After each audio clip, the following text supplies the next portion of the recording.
You ever hear a sound that tells you something's already gone too far? That metallic scrape hit first, sharp and deliberate, like someone testing a boundary they already decided didn't matter, and I knew exactly where it was coming from before I even stepped off my back porch, the cold morning air carrying that sound straight through the trees behind my property, past the old split-rail fence, all the way to the root cellar my grandfather built back in 1962.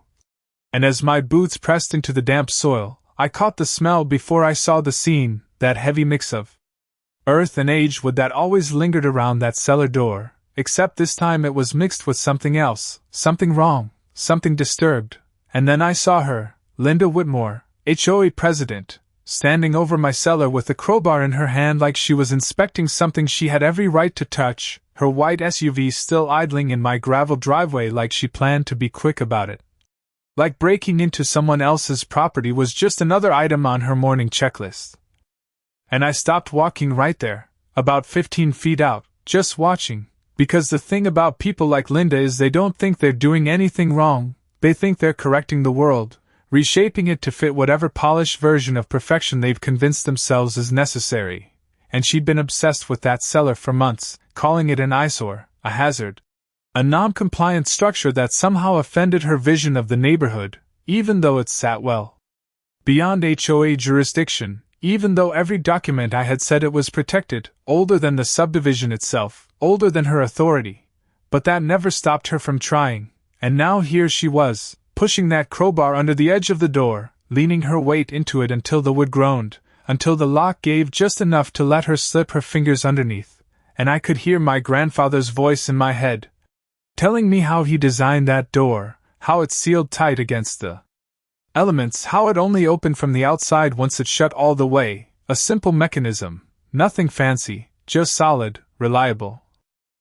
intentional. And I felt something settle in my chest as I watched her lift that door, just enough to peek, just enough to convince herself she needed to see more, and then she stepped closer, glancing over her shoulder once, quick and careless, like the idea of getting caught barely registered, and that's when she committed, lowering herself down into that dark space like it belonged to her, like the ground itself had invited her in.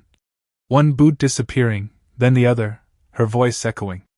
faintly as she muttered something about inspections and violations, and I didn't rush, didn't call out, didn't do anything except walk the last few steps forward, feeling the cold metal handle under my hand, hearing her shift inside, unaware of how that door worked, unaware of what came next, and I closed it, slow and steady, until it sealed with a clean, final click that cut through the silence like a line being drawn.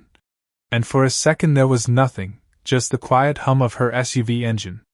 and the wind moving through the trees, and then came the first knock from inside, sharp and confused, followed by her voice, louder now, calling out like this was some kind of misunderstanding, and I just stood there, hands still resting on the door, staring at the worn wood grain that had been there longer than she'd lived in this county, longer than that HOA had existed, and I reached into my pocket, pulled out my phone, and started dialing.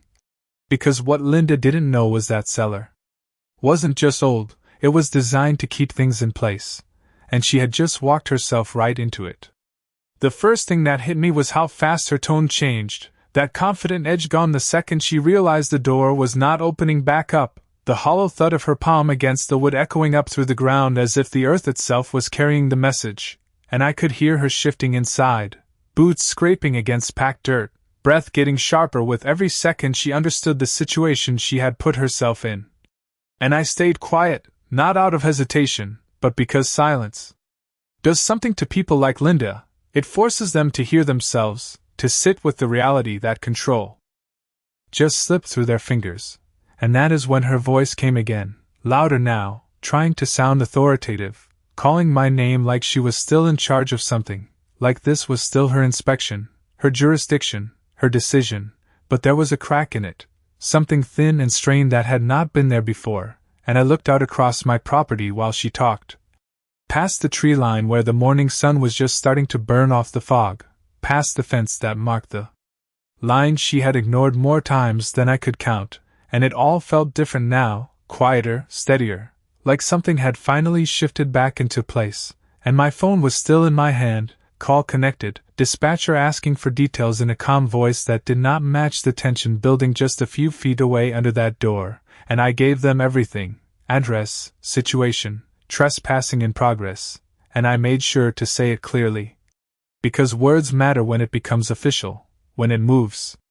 from personal conflict into documented reality. And inside the cellar, Linda started trying a different angle, softer now, almost reasonable, saying there must be some misunderstanding, that she was just doing her duty as HOA president, that she had concerns about safety and compliance. And I almost smiled hearing that, because I had heard those exact phrases before, in letters, in warnings. In those neatly typed notices she liked to leave taped to my mailbox, each one dressed up like concern, but carrying the same message underneath: control. And I remembered the first time she mentioned the cellar, standing at the edge of my property in one of her pressed outfits, pointing at it like it was some kind of problem that needed solving, telling me it did not meet community standards, that it lowered property values, that it needed to be removed or updated, and I had told her then, calm and simple, that it was not part of the HOA, that it was grandfathered in, protected, documented, older than the rules she enforced, and she did not like that answer, not because it was wrong, but because it was final. And people like Linda do not accept final when it comes from someone they think they can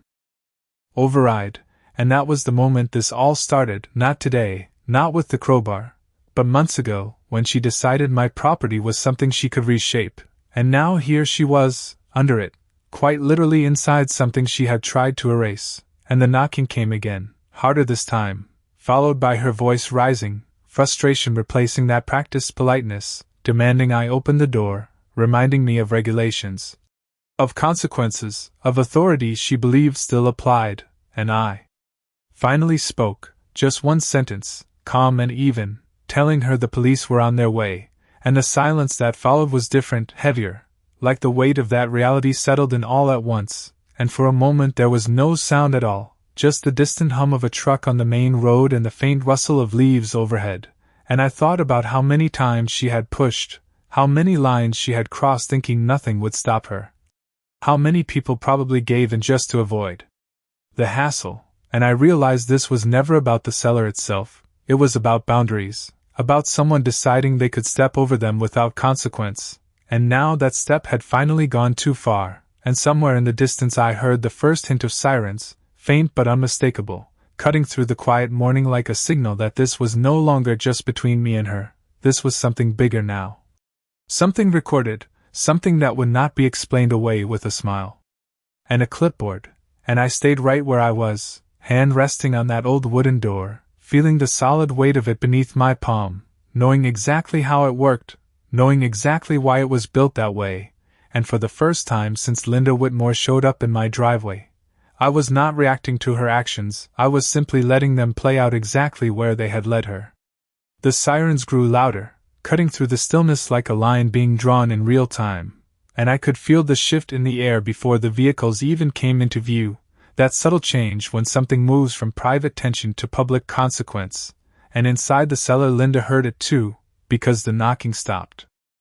For a second, replaced by a sharp intake of breath that carried up through the wood, and when she spoke again her voice had changed completely, no more authority, no more polished control, just urgency wrapped in something close to panic as she called my name again, faster now, asking what I had done, telling me this was unnecessary, that we could handle this like reasonable adults, and I almost laughed at that, not out loud.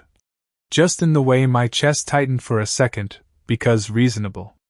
had never been part of how she handled anything when it came to my property, and I stepped back from the door just enough to glance toward the driveway as the first patrol car turned in, gravel crunching under the tires in a way that felt familiar, grounded, real, and the second car followed right behind it, both slowing as they took in the scene, the idling SUV, the open stretch of land,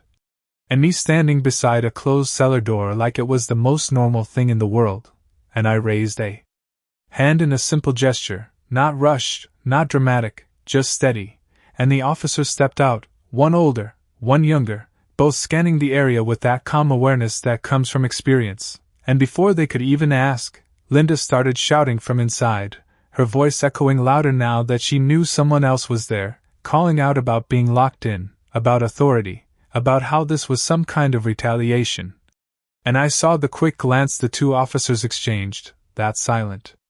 communication that said they had already heard enough to know this was not a typical call, and the older one approached me first, asking what was going on, his tone neutral but focused, and I explained it simply, no extra emotion, no unnecessary details, just facts, trespassing, unauthorized entry, recorded on camera, and I gestured toward the small security unit mounted under the eave of my shed,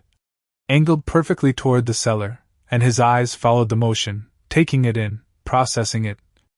While the younger officer moved closer to the door, listening as Linda continued trying to reframe the situation from inside, switching again to that practiced tone, insisting she was conducting an inspection. That she had reason to believe there were violations, that this was within her rights as HOA president, and the younger officer asked one question, calm and direct, did she have permission to be on the property? And there was a pause, just a fraction of a second, but long enough to say everything, and when she answered it was not with the same certainty she had used before. More like she was searching for something that would sound official enough to fill the gap, and that was when the older officer gave a small nod, the kind that signals a decision has already been made, and he stepped forward, reaching down to the handle, asking her to step back as he opened the door, and I watched as the latch lifted, the wood shifting slightly before it opened, releasing that familiar cool air from below, carrying the scent of soil and stored produce into the morning, and Linda climbed out, brushing dirt from her sleeves, trying to stand tall, to reassemble that image she always carried, but it did not fit the same anymore, not with two officers standing there, not with the camera pointed right at the scene, not with the reality of how she got there still hanging in the air, and she immediately started talking, fast and controlled, explaining her position, referencing regulations, trying to redirect the narrative into something procedural, something she could manage, but the officers did not interrupt, they just listened, letting her finish, and when she did, the older one simply asked her again if she had permission to enter, and this time there was no room left to maneuver, no authority left to lean on, just a quiet answer that did not carry the weight she needed it to, and in that moment everything shifted, not loudly, not dramatically, just a clean, undeniable change, and I stood there watching it happen, feeling that same steady calm settle in again. Because this was never about raising my voice or forcing a confrontation, it was about letting the truth reach the point where it could not be ignored, and as the officer reached for his radio to begin documenting the situation, I realized something simple and clear. Linda had spent months trying to control what stood on my land, and in the end, the only thing she managed to step into was the one place she had no control at all.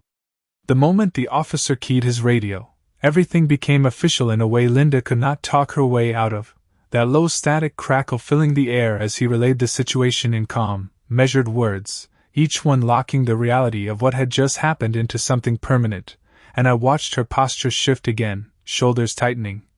chin lifting just a little too high like she was trying to hold on to whatever authority she thought she still had left, and she stepped forward. Slightly, careful, controlled, explaining again that she was acting in the best interest of the community, that there had been multiple complaints, that the structure posed potential risks, and I noticed how she avoided looking directly at the cellar now, like acknowledging it would somehow confirm what had just taken place, and the younger officer glanced at me briefly, then back at her, asking if she had any documentation authorizing entry onto private property without consent, and there was that pause again, longer this time, stretching just enough to make the silence heavier than anything she could say, and she began referencing HOA bylaws, talking about inspections and enforcement, but even as she spoke it was clear those words did not carry the weight she needed them to, not out here, not beyond the boundary line she had ignored, and I reached into my back pocket and pulled out a folded set of papers. The ones I had kept ready for months, smooth from being handled but still crisp enough to speak for themselves, and I handed them over without a word, letting the officer take them, unfold them, scan the headings, property records, county documentation, clear designation that my land and everything on it sat outside HOA jurisdiction, and he nodded once, slow and deliberate, before handing them back, and that was when the shift became visible, not just in the officers but in Linda. Because the foundation she had been standing on for months just was not there anymore. And she tried one more time, softer now, suggesting that perhaps there had been confusion, that maybe boundaries were not clearly marked, that she had only intended to verify, and I could hear the difference in her voice, the absence of certainty that had once defined it, and the older officer responded in the same calm tone, explaining that intent did not change the fact that entry without permission had occurred, that tools had been used to access a secured structure, and that the situation would need to be documented accordingly. And the words were not harsh, not aggressive, just factual. But they carried a weight that settled into the space between all of us, and I stepped back slightly, giving them room, not because I needed distance, but because this part was no longer mine to control, and Linda stood there, hands at her sides, fingers flexing once as if she was trying to find something to hold on to, and I thought about all the times she had stood in front of other people's homes, clipboard in hand, voice steady, telling them what needed to change, what needed to be corrected, how things were supposed to be done, and now she was the one being told calmly, clearly, where the line had been and how it had been crossed, and the younger officer moved toward her vehicle, noting the open door, the engine still running, everything about it suggesting she had not expected to be here long, and that detail seemed to hang in the air as well, the assumption that this would be quick, easy, unnoticed. And I could not help but notice how different it all looked now under the morning light, nothing hidden, nothing subtle, just facts laid out in plain view, and when the officer asked her to remain while they finished their report, she nodded, a small motion that carried none of the authority she once projected, and for a moment there was quiet again, not tense this time, just settled, like everything had finally reached the point it had been moving toward all along, and I glanced once more at the cellar. At the solid wooden door that had been part of this land long before any of this started, and I realized that it had not changed, not once, it had simply done exactly what it was built to do, and the only thing that had shifted was who chose to test it, and how far they decided to go. The paperwork did not take long, but it felt like time stretched in a different way while they worked, every small detail being written down, confirmed, repeated back, and I could see how each step chipped away at whatever version of control Linda had walked in with that morning, because this was not a conversation anymore, it was a record, something that would exist long after she drove away. Something she could not rewrite with a phone call or a meeting later, and she stood there quietly now. Arms folded tight across her chest, eyes moving between the officers, the camera on my shed, and the cellar door like she was trying to find some angle she had missed, some piece of ground she could still stand on. But there was nothing left to adjust, nothing left to reinterpret, and the older officer finally looked up from his notes, explaining the next steps in a tone that stayed level and steady, outlining what would be documented, what would be reviewed, how the situation would be handled.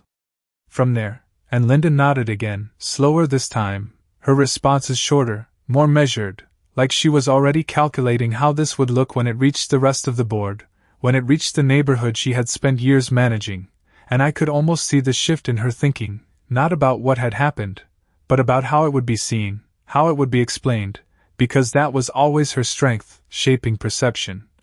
controlling narrative, but this time the facts were too simple, too direct, and I realized that was the real difference. There was no gray area here, no interpretation needed, just a line that had been crossed in plain view, and as the officers finished up, the younger one walked back toward the cellar, glancing down into it briefly before closing the door again, checking the latch, making sure it sat the way it was supposed to. And he gave a small nod like he understood something about it without needing it explained, and that detail stuck with me, because it reminded me of what my grandfather used to say about that place, that it was built to hold steady, to keep what mattered protected, and I looked at it again, the worn wood, the simple handle, the quiet way it sat in the ground like it had nothing to prove, and I felt that same steady calm settle deeper, because none of this had changed it, none of this had altered what it was meant to do, and Linda shifted her weight slightly, glancing toward her SUV where the engine had finally gone quiet, the early morning stillness settling back in around us. And for a moment it almost looked like she was about to say something else, something final, something that might try to reframe everything one last time, but instead she stayed silent, lips pressed in, eyes narrowing just enough to show that this was not over in her mind, not completely. And I understood that too, because people like her do not just stop, they adjust, they look for another angle, another path forward, but this time she would have to do it with something she had not expected, something she could not ignore. And that was a record that did not favor her, and as the officers stepped back, preparing to leave, the older one gave me a brief nod, nothing dramatic, just acknowledgement, and I returned it the same way, because there was no need for anything more, and Linda moved toward her vehicle slowly, each step measured, deliberate, like she was regaining composure with every inch, and when she reached the door she paused, hand resting on the handle, looking back once at the cellar, then at me. And there was something different in her expression now, not anger, not even frustration. Just a quiet realization that whatever she had thought this morning would be simple had turned into something far more solid, something she could not step around, and I stood there as she got in, the engine turning over again, the sound filling the space for a second before she backed out of the driveway and disappeared down the road, and when the dust settled, it was just me, the land, and that old cellar again. Exactly the way it had always been, except now there was something else in the air. Something subtle but unmistakable, the sense that a line had finally been seen for what it was, not a suggestion, not a guideline, but a boundary that held. The quiet that followed felt heavier than the sirens. Had, not tense, not uneasy, just settled, like the land itself had exhaled after holding something in for too long, and I stayed out there longer than I needed to, standing near the cellar with the morning sun climbing higher, warming the damp grass under my boots, and for the first time in months there was no expectation hanging in the air, no sense that someone was watching, measuring, preparing the next complaint. And I realized how constant that pressure had been, how subtle it was until it finally stopped, and I walked a slow circle around the cellar, not inspecting it, just seeing it again for what it actually was, a simple structure, built with intention, designed to last, not to impress anyone, not to meet some shifting standard, just to do its job, and my hand brushed over the wood as I passed, feeling the rough grain that had been worn smooth in places by decades of use. And I could almost hear my grandfather explaining it again, talking about insulation, airflow, how the earth itself keeps things steady if you build it right, and I remembered how he never cared what anyone thought about it, because he understood something most people forgot, that not everything valuable needs to look modern to be worth keeping, and that thought lingered as I headed back toward the house, the gravel crunching under each step sounding sharper now that everything else was quiet, and inside I set my phone down on the kitchen counter. The call log still open, the recording saved automatically, and I glanced at it for a second, not out of concern, but because it represented something more than just evidence. It was a record of a moment where the line held, where things did not get twisted or blurred, and I poured myself a cup of coffee that had long since gone cold, taking a sip anyway, the bitter taste grounding me in a way that felt oddly right, and through the window I could still see the edge of the cellar, sitting exactly where it always had, unchanged, unaffected by everything that had just happened, and that contrast stood out to me, how something so simple could remain steady while everything around it shifted, and I thought about Linda, about how she would handle this, how she would explain it to the board, to the neighbors, how she would try to reframe it into something that made sense in her world, and I knew she would not stop entirely, not right away, because people like her do not just let go of control, they look for new ways to hold on to it. But this time there was something different, something she could not ignore, something that did not bend, and that was the fact that there was now a record. A line documented clearly, and I finished the coffee, setting the mug down with a soft clink that echoed slightly in the quiet kitchen, and stepped back outside, not because I needed to check anything, but because I wanted to feel that space again, to confirm that nothing about it had changed except the weight it carried, and as I stood there looking out across the property, the trees, the fence line, the cellar, it all felt more defined. Like the boundaries were not just lines on paper anymore but something solid, something understood. And I realized that was what had been missing before, not the documentation, not the proof, but the moment where it all came together in a way that could not be ignored, and as a light breeze moved through the leaves, carrying that familiar scent of earth and wood. I knew this was not the end of the situation, not completely, but it was a turning point, the kind that changes how everything moves forward, because from here on out, any step Linda took would have to account for what had already happened, and for the first time since she started pushing against those boundaries, I was not waiting for the next move, I was simply standing on ground that had already proven it could hold. It did not take long for the ripple to start, not loud, not dramatic, just subtle shifts in how people moved and looked when they passed by the edge of my property, the kind of quiet change you only notice if you have been paying attention from the beginning, and by late afternoon I saw the first sign of it, a neighbor slowing their truck just a little longer than usual near the fence line, glancing toward the cellar before driving on. And I knew exactly what that meant, word had already started moving. Not through official channels, but through that informal network that always spreads faster than any meeting or notice ever could, and I leaned against the porch railing, coffee in hand, watching the sun dip lower, casting long shadows across the yard that stretched all the way to the cellar door, and I thought about how many times those same neighbors had probably heard Linda's version of things over the past months, the quiet complaints, the careful framing of issues, the way she presented problems like they were already agreed upon facts, and now there was something different in the mix, something she could not fully shape, because there were witnesses, there were officers, there was a record, and most importantly, there was a moment that did not fit her usual narrative, and that kind of thing does not stay contained for long, and sure enough, just before sunset, my phone buzzed on the table beside me.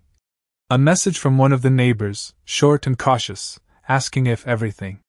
was all right, mentioning they had heard sirens earlier, and I stared at the screen for a second before replying simply that everything was handled, nothing more, because I was not interested in telling the story, not yet. I knew it would make its way on its own, and I set the phone back down, letting the quiet settle again, and as the evening cooled, I walked back out toward the cellar one more time.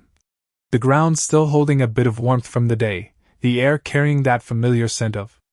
soil and wood that had always been there, steady and unchanged, and I crouched down briefly, running my hand along the edge of the door, checking the latch without really needing to, just feeling the solid resistance of it, the way it closed clean, the way it held, and I realized that this entire situation had never required anything complicated, no elaborate plan, no confrontation. Just patience and an understanding of how things worked, and that thought stayed with me as I stood back up, looking out across the property as the last light faded, and in the distance I could see headlights moving along the main road, small and far away, disconnected from everything that had happened here, and it reminded me how contained this all really was, how something that felt so immediate could still exist quietly within its own space, and I turned back toward the house, the porch light clicking on automatically as I stepped closer, casting a soft glow that reached just far enough to touch the edge of the yard, and I paused for a moment, looking back one last time, and there was nothing out of place, nothing disturbed, just the same land. The same structures, everything exactly where it should be. Except now there was something else layered into it, something not visible but undeniable, a shift in understanding, a recognition that the boundaries here were not suggestions, and as I went inside, closing the door behind me, I knew that whatever came next would not look the same as before, not for Linda, not for the board, and not for anyone who had quietly accepted her version of control. Because once something like this happens, once it is seen clearly, it changes how every future step is taken, and I had a feeling this was only the beginning of that change. The next morning did not start with noise, it started with stillness, the kind that feels intentional, like the world is waiting to see what happens next, and I noticed it the moment I stepped outside, coffee in hand, the air cooler, cleaner, carrying that same familiar scent of earth but without the tension that had lingered there before, and I walked toward the edge of the property again, not out of habit this time, but because I wanted to see if anything had changed overnight, and at first glance nothing had. The fence line was intact, the grass still damp with early dew, the cellar sitting exactly where it always had, quiet and unmoved, but then I saw it, something small, something most people would miss, a set of fresh tire tracks stopping just short of my boundary, not crossing it, not even touching the gravel of my driveway, just pausing there before turning back toward the main road. And I stood there for a second longer than I needed to, taking it in, because that was new.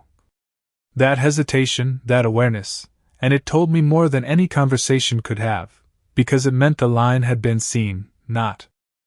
just by Linda, but by others too, and as I turned back toward the house my phone buzzed again, another message, then another, neighbors asking questions in careful language, not accusatory, not confrontational, just curious, trying to understand what had actually happened versus what they had been told before, and I read through them slowly, noticing the shift in tone.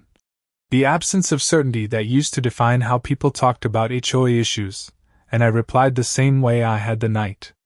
before, simple, factual, no extra explanation, because the truth did not need to be pushed, it just needed to exist, and as the morning went on, I could feel that quiet shift expanding, not loud, not dramatic, just steady, like pressure releasing in small increments, and around mid-morning I saw another vehicle approach, slowing near the boundary, this time stopping completely, and I recognized the driver. One of the newer residents, someone who had always kept to themselves, and they stayed there for a moment, looking toward the cellar, toward the space where everything had happened, before eventually pulling away without stepping out, without crossing the line, and I watched them go, understanding exactly what that moment represented, not curiosity alone, but reconsideration, a recalibration of what they thought they knew, and that was when it became clear to me that this was no longer just about one incident. It was about perception changing, slowly but undeniably, and later. That afternoon the confirmation came in a way I had expected, but not this quickly, an official notice posted to the community board, not on my property, not directed at me, but visible enough that anyone could read it, outlining a temporary review of enforcement procedures, careful language, neutral tone. But the message underneath was clear, something had shifted, something had forced a pause. And I stood there reading it from a distance, not needing to get closer, because I already understood what it meant, and for a moment I thought about Linda, about how she must be handling this behind closed doors, how she would be trying to regain footing, to adjust strategy. But even without seeing it, I knew the difference now. She was reacting, not controlling, and that distinction mattered more than anything else. And as the sun moved higher, casting sharper light across the yard, I walked back toward the cellar one more time, stopping just short of it, letting my eyes trace the edges, the worn wood, the simple design that had outlasted every attempt to question it, and I felt that same steady calm settle in again, deeper this time. Because the outcome was no longer uncertain, it was unfolding. Exactly as it needed to, without force, without escalation, just the natural result of something being pushed too far and finally holding its ground, and I realized that whatever came next would not be about defending what was mine, it would be about watching how others adjusted to the fact that it was never theirs to control in the first place. By the third day, the silence had turned into something else entirely, not absence, but awareness, the kind that settles over a place when everyone has seen enough to start questioning what they used to accept without thinking, and I could feel it in the way cars slowed near the boundary without crossing it, in the way conversations dropped a notch when I passed by at the feed store in town, not out of avoidance, but out of that quiet recalibration people go through when a story they thought they understood turns out to be incomplete, and I kept my routine the same, walking the property each morning, checking the fence line, letting my hand rest on the cellar door for a second longer than necessary, not because I was worried, but because it had become a kind of marker, a reminder of where things had shifted, and every time I felt that solid resistance under my palm, I thought about how simple the truth had been all along. How nothing about this place had needed defending in the way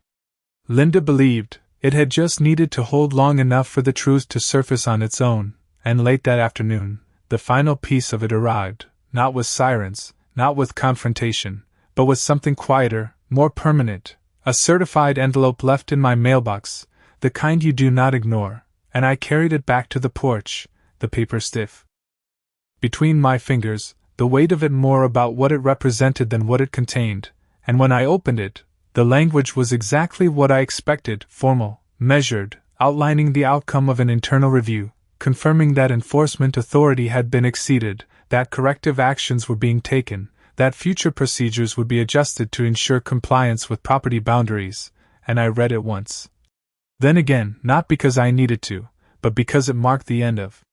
something that had been building for months, and as I folded it back up, setting it beside my coffee cup, I felt that same steady calm settle in one last time, deeper than before, because this was not just a moment anymore, it was a conclusion, documented, acknowledged, impossible to reframe, and I looked out across the yard, the evening light stretching long across the grass, touching the edge of the cellar in a way that made it stand out just slightly against the rest of the ground, and I thought about everything that had led here, every letter, every warning, every attempt to push that boundary just a little further, and how it had all come down to one simple fact, a line that did not move, no matter how many times someone tried to step over it, and somewhere in the distance I heard a car pass on the road, the sound fading quickly, leaving the quiet behind again, and I realized that nothing else needed to happen. There was no final confrontation, no dramatic ending, just the natural weight of the truth settling into place, and as I stood there, the air cooling with the approach of night, I understood something my grandfather had known all along, something he built into that cellar without ever saying it out loud, that the strongest boundaries are not the ones you argue about, they are the ones that hold when tested, and I let my hand rest on the door one last time before turning back toward the house. The wood solid beneath my fingers, unchanged, unmoved, exactly as it had always been, and this time, there was nothing left to prove, because the line had already done that for me.